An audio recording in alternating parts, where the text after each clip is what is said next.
Sir, आज किस प्रकार की ये प्रेस वार्ता आयोजित की गई है, क्या है? कल जो है विश्व क्षय रोग दिवस है और इसके पूर्व ये एक दिवस पहले हम लोगों ने प्रेस वार्ता आयोजित करी है। आपको पता है कि क्षय रोग जिसे ट्यूबरकुलोसिस कहते हैं, ये बहुत ही खतरनाक और एक जानलेवा बीमारी है। बहुत सारी मृत्यु और बीमार इसमें हो जाते हैं। ये दुनिया की ऐसी बीमारी है जिसमें सबसे ज़्यादा कमाने वाले लोग यानी 15 साल से 40 साल के लोगों की जो मृत्यु होती है तो सबसे ज़्यादा टीबी से ही होती है। और विश्व के अंदर जितनी टीबी हो रही है उसका 26% जो है वो भारत में टीबी हो रही है, जबकि हमारी आबादी जो है विश्व की 16% 17% हमारी आबादी है पूरी वर्ल्ड की, परंतु टीबी के मामले में हमारा 26% कंट्रीब्यूशन है। यानी अगर आप दुनिया में हर चौथे आदमी के सिर पे हाथ रखेंगे तो वो भारत का है ना। तो ये मतलब बहुत खतरनाक स्टेज में है।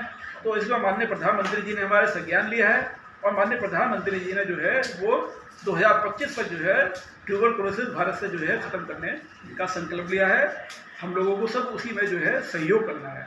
अब कल जो विश्व क्षय रोग दिवस है उसमें ये है कि पहले जब क्षय रोग की बीमारी होती थी तो ये नहीं पता था कि आखिर ये क्या चीज़ है, ये क्या बीमारी है, ये कैसे ठीक होगी। एक महान साइंटिस्ट थे रॉबर्ट कोच साहब, उन्होंने 24 मार्च 1882 को जो है सबसे पहले कीटाणु की खोज करी जिसे माइक्रोबैक्टीरियम ट्यूबरकुलोसिस कहते हैं। तो उससे ये पता लगा कि ये जो बैक्टीरिया है ये टीबी के लिए जिम्मेदार है।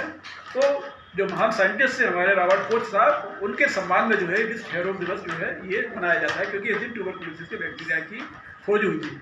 कल इसके लिए एक बहुत बड़ा कार्यक्रम है। माननीय प्रधानमंत्री जी जो है बनारस में के रुद्राक्ष भवन में रुद्राक्ष हाल में जो है वो पूरे विश्व को संबोधित करेंगे और जो है इसकी जो है परिचर्चा भी करेंगे और इसकी समीक्षा भी करेंगे कि इस कार्यक्रम में जो है क्या हुआ।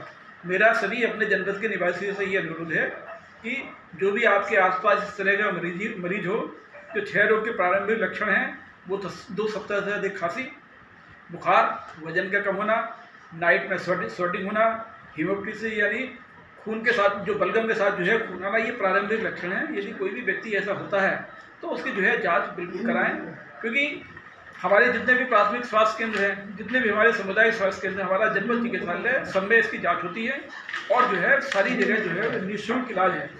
टीबी 2 तरह की है, एक तो प्राइमरी ट्यूबरकुलोसिस है जिसका 6 महीने का इलाज होता है। उस मरीज को हम लोग दवाई तो 6 महीने तक देते ही हैं, लेकिन चूँकि उसे न्यूट्रिशन की आवश्यकता होती है, प्रोटीन चाहिए होते हैं उसे बीमारी से लड़ने के लिए, तो हम उसे निःशुल्क उसे योजना के अंतर्गत जो है 500 रुपये महीना सरकार देती है उसे खाने पीने के लिए। साथ ही क्योंकि मरीज कई बार रेगुलरली दवाई खाते हैं, कई बार दवाई नहीं खाते हैं, तो सरकार ने ये व्यवस्था करी है डॉट सिस्टम। डॉट्स का मतलब होता है डायरेक्ट ऑब्जर्वेशन ट्रीटमेंट। तो एक व्यक्ति ऐसा नामित कर दिया जाता है जो उसे नियमित रूप से उसे दवाई खिलाता है, तो उसे डॉट प्रोवाइडर कहते हैं। उस डॉट प्रोवाइडर को भी सरकार अलग से 1000 रुपये दे रही है। और किसी अगर फैमिली ये चाहती है कि ये डॉट प्रोवाइडर उनके परिवार का सदस्य ही बन जाए, तो उनके परिवार के सदस्य को भी जो है डॉट प्रोवाइडर नामित करा जा रहा है, यानी उस फैमिली को 4000 रुपये मिल जाएंगे। तो ये हमारी योजना है। दूसरी योजना जो है, दूसरी जो टीबी होती है वो बहुत ही खतरनाक बीमारी होती है जिसे कहते हैं हम लोग MDR यानी रेजिस्टेंस ट्यूबरकुलोसिस। जो रेजिस्टेंस ट्यूबरकुलोसिस है वो बहुत ही जानलेवा है और हमारे पास जो है उसे पहचानने के लिए 5 बड़ी सोफिस्टिकेटेड मशीन है। सीवी नॉट मशीन है, 4 हमारे पास टू नॉट मशीन है, जो ये तो पहचान ही लेती हैं कि आदमी को टीबी है, साथ ही ये भी पहचान लेती है कि कौन सी दवाई काम करेगी इसमें, कौन सी दवाई नहीं काम करेगी, यानी ड्रग रेजिस्टेंस का वो पता लगा लेती है। 7-7, 8-8 लाख रुपए की एक मशीन है हमारी, बहुत सोफिस्टिकेटेड मशीन है। तो जब ड्रग रेजिस्टेंस ट्यूबरकुलोसिस का पता लग जाता है तो उसका इलाज जो है वो बहुत लंबा चलता है, बहुत महंगा है। करीब 1.5 साल तक जो है रेजिस्टेंस ट्यूबरकुलोसिस का इलाज चलता है और उसकी दवाई जो है करीब 25 से 30 हज़ार रुपये महीने की है। एक पेशेंट को अगर हम उसका पूरा इलाज करते हैं तो 4.5 से 5 लाख रुपए जो है वो सरकार का जो है वो खर्च होता है। और हमारे पास बहुत ही अच्छी क्वालिटी की विश्व स्तरीय दवाई निःशुल्क बिल्कुल मौजूद है। जो भी हमारे MDR का पेशेंट है हम उसे 5 लाख रुपए की दवाई जो है वो खिला के वो बिल्कुल ठीक करते हैं। और जब तक उसका ट्रीटमेंट चलेगा तब तक जो है उसे 500 रुपये जो है निश्चित पोषण योजना के तहत हम लोग देते हैं। और अगर उसे कोई और फर्दर ट्रीटमेंट की आवश्यकता है, हमारा नोडल जो सेंटर है वो झांसी है, वैसे तो बांदा के मेडिकल कॉलेज में भी बन गया है नोडल सेंटर, लेकिन अभी ये स्टार्ट नहीं हो पा रहा प्रॉपरली। तो अगर वो मरीज झांसी जाएगा तो उसके आने जाने का किराया, उसके अटेंडेंस का किराया, सारी व्यवस्था जो सरकार करती है।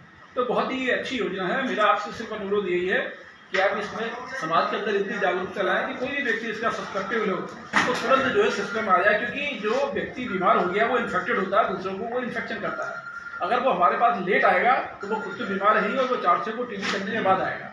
तो जितनी जल्दी हम इसका डिटेक्शन कर लेंगे उतनी ही जल्दी जो है हम टीबी मुक्त हो जाएंगे। इससे पहले भी जो है गवर्नमेंट ने स्मॉल पॉक्स को हमने का उन्मूलन करा है। स्मॉल पॉक्स हमारे देश से समाप्त हुई है, हमारे देश से पोलियो बीमारी समाप्त हुई है। तो निश्चित रूप से मुझे पूरा विश्वास है कि माननीय प्रधानमंत्री जी का निर्देशों का हम लोग पालन करते हुए, उनका अनुसरण करते हुए 2025 में टीबी मुक्त। अच्छा, अगर बात करें हम 2022 और 23 की, तो अब तक जनपद में कितने टीबी के ग्रसित मरीज मिले होंगे? देखिए जनपद और में कितने ठीक हुए होंगे, कितने अभी भी ग्रसित हैं? देखिए जनपद में जो है ऑन एवरेज जो है हम लोगों को लक्ष्य भी दिया होता है, सरकारी लक्ष्य, प्राइवेट लक्ष्य भी दिया होता है, लेकिन जो हमारा ऑन एवरेज है वो 4000 मरीज हम हर साल खोजते हैं, नए मरीज। और वो उसमें से 80% मरीज अराउंड, वैसे जो हमने प्रेस विज्ञप्ति दी है उसमें डिटेल है, लेकिन 80% हमारे मरीज जो है वो ठीक हो जाते हैं। करीब 5 से 7% मरीज की डेथ भी होती है। और बाकी मरीजों का जो है थोड़ा सा माइग्रेशन है। माइग्रेशन का मतलब ये है कि जैसे आदमी हमारे पास आया, हमने उसका रजिस्ट्रेशन कर लिया, उसकी दवाई शुरू कर दी, लेकिन वो किसी को बिना बताए कहीं दूसरी जगह कमाने चला गया।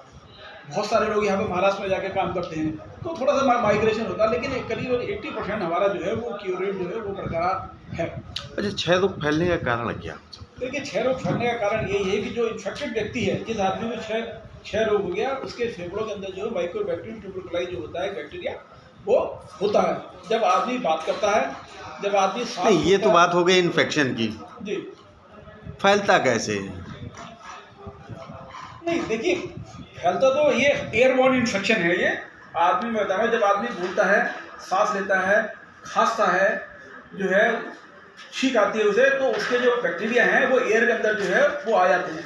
और जब दूसरा व्यक्ति जो सांस लेता है तो वो बैक्टीरिया दूसरे आदमी के फेफड़े में चले जाते हैं और फेफड़े में फिर वो इन्फेक्शन करना शुरू कर देते हैं, जैसे और बैक्टीरिया इन्फेक्शन करते हैं। प्राइमरीली इसका इन्फेक्शन फेफड़ों में होता है, लेकिन ट्यूबरकुलोसिस इतनी खतरनाक बीमारी है कि शरीर के दूसरे भागों में हो जाती है। जैसे कि जो हमारी ग्लैंडुलर ट्यूबरकुलोसिस है वो बहुत होती है। पहले नंबर पर फेफड़े में, दूसरे नंबर टीबी जो होती है वो ग्लैंड्स में होती है, तीसरे नंबर पर फेफड़ी बोन्स में होती है। बोन्स में बहुत बड़ी ट्यूबरकुलोसिस बहुत ज़्यादा। उसके बाद जो अगला नंबर है वो हमारी आत्म इंटेस्टाइन में ट्यूबरकुलोसिस होती है। उसके बाद ये ब्रेन में भी होती है, मेनिंजेस भी होती है। आदमी को मिर्गी के दौरे भी आने पड़ने लग जाते हैं, आदमी बेहोश भी हो सकता है, आपको वहाँ पर डेथ भी हो सकती है। तो टीबी अल्टीमेटली बहुत खतरनाक बीमारी है वो, और इसे क्योर नहीं कराया जाएगा तो मल्टीपल ऑर्गन में चली जाती है। हम लोग उसे कहते हैं बिलियरी ट्यूबरकुलोसिस। तो बिलियरी ट्यूबरकुलोसिस का मतलब शरीर के एक से ज़्यादा अंगों में हो गया, इसलिए सरकार ने व्यवस्था कर रखी है। इसका एक टीका भी होता है होने के लिए, जिसे हम BCG कहते हैं।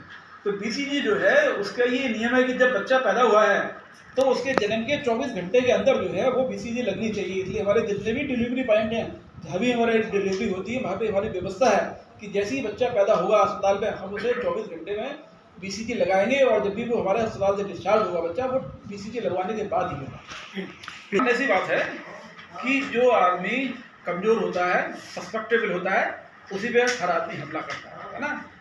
जब एयर के अंदर जो है पॉल्यूशन होता है, हमारा एयर क्वालिटी इंडेक्स बढ़ जाता है, उसके अंदर एब्स्ट्रैक्ट है, उसके अंदर सिलिकॉन है, इसके अंदर कोई ऐसी चीज़ें हैं जो हमारे वायुमंडल के अंदर नहीं होनी चाहिए लेकिन हैं, और वो हमारे शरीर के अंदर जा रही हैं, तो वो हमारे फेफड़े को डैमेज करती हैं। जब फेफड़ा डैमेज हो जाता है तो डैमेज चीज़ में जो है इन्फेक्शन होने की पॉसिबिलिटी बहुत ज़्यादा रहती है। जैसे ये कबराई वाली रोड है, ये इसमें जो मजदूर काम कर रहे हैं, इसमें इतनी ज़्यादा सिलिकॉन और इतनी ज़्यादा डस्ट इसमें उड़ रही है, निश्चित रूप से मेरे हिसाब से बहुत ही प्रोन एरिया है। यहाँ पे इन्फेक्शन होने की पॉसिबिलिटी नॉर्मल आदमी से बहुत ज़्यादा है, बहुत ज़्यादा है। कहीं भी जहाँ भी ऐसा है जहाँ ज़्यादा से ज़्यादा पॉल्यूशन है, जहाँ ज़्यादा पॉल्यूशन है, तो नेचर सी बात है कि वहाँ पे जो है पॉल्यूशन से सिस्टम डैमेज होता है, लंग्स डैमेज होते हैं। तो कोई भी आपने देखा है कि जितना आदमी 100 आदमी भाग सकता है, लंगड़ा आदमी उतना नहीं भाग सकता। तो ये नेचुरल प्रोसेस है कि अगर जहाँ पॉल्यूशन है, एब्स्ट्रैक्ट्स है, जहाँ पे वहाँ पे जो है पॉसिबिलिटी बहुत ज़्यादा है, क्योंकि एयरबॉर्न इन्फेक्शन है।